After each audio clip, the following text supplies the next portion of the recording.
recording DJ Ranjan बिस्की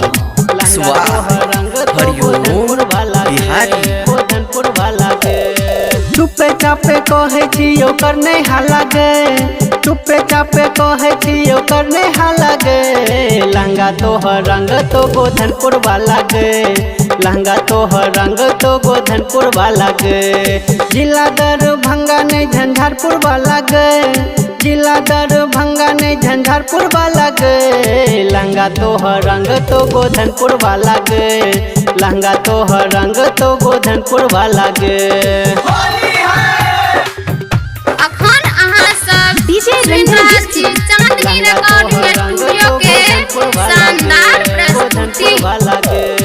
चले छे जखन तू गहिरनी के चाल रंग चाहो छोरा तोहर गोरे गोरे गाल मिक्स छोरा तोहर गोरे गोरे गाल चले छे जखन तू गहिरनी के चाल रंग चाहो छोरा तोहर गोरे गोरे गाल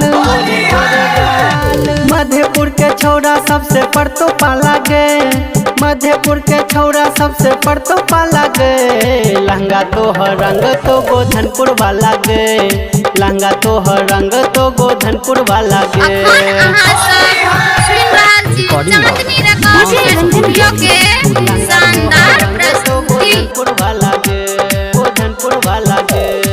अब गले होली बच को गे रही है सुखेत वाला छोरा सबके मुने लगी है सुखेत वाला छोरा सबके मुने लगी है गई अब गले होली बच को गे रही है दीपो वाला छोरा सबके मुने लगी है राइटर उमेश इंदर को हो करने हालागे